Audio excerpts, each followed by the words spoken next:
Terima kasih atas kesempatannya. Nama saya Enrico Lao dari Fakultas Pertanian Program Studi Agribisnis Angkatan 2018.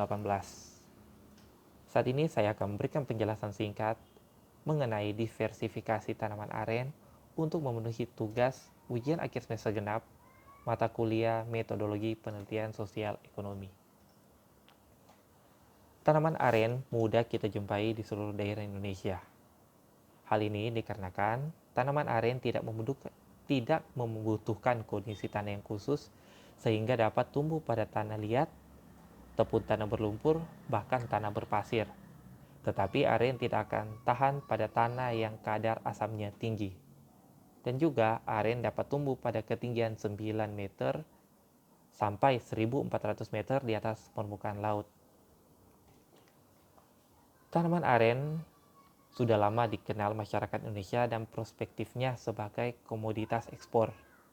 Secara nasional, tanaman aren berpotensi menjadi salah satu komoditas substitusi gula pasir andalan dalam negeri, selain berperan dalam menekan ketergantungan terhadap gula impor.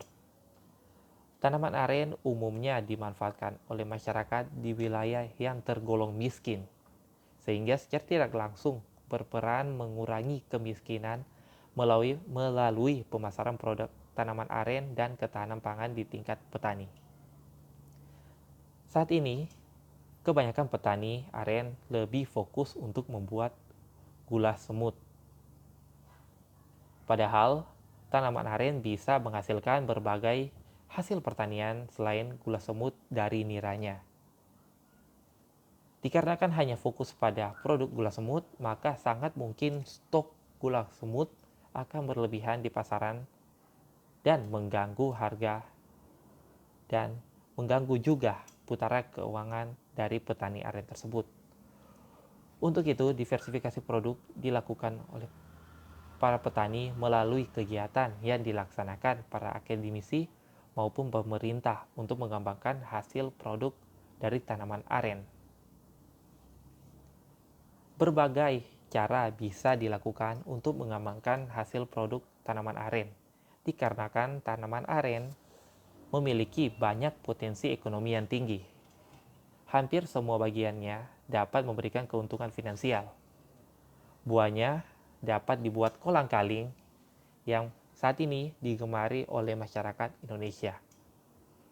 Selain niranya yang dibuat untuk gula semut, daunnya juga bisa dibuat sebagai kerajinan tangan, bahkan juga untuk sebagai atap. Sedangkan akarnya bisa dijadikan bahan obat-obatan.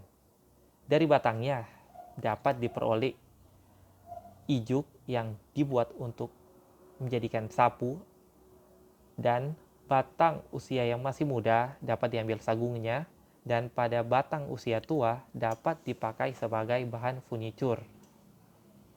Bahkan saat ini, tanaman aren bisa menghasilkan etanol dari proses fermentasi dan distilasi, mengingat kebutuhan alkohol untuk pembuatan hand sanitizer saat ini sangat tinggi di masa pandemi ini.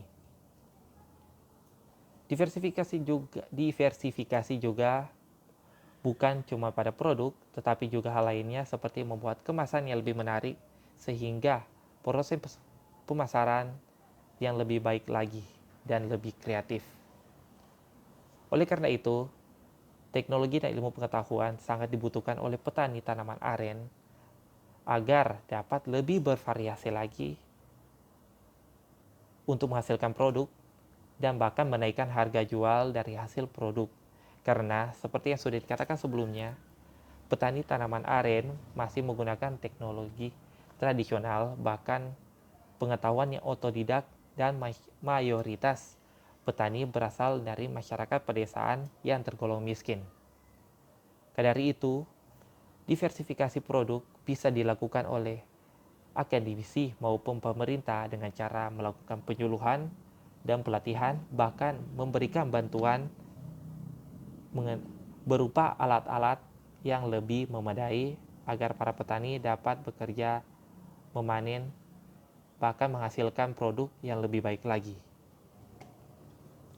Demikianlah penjelasan singkat mengenai diversifikasi tanaman aren, dan untuk mengakhiri video ini, Saya mengajak teman-teman untuk kuliah di Universitas Pembangunan Indonesia Manado, khususnya Fakultas Pertanian, Program Studi Agribisnis, dan kami juga sudah terakreditasi B.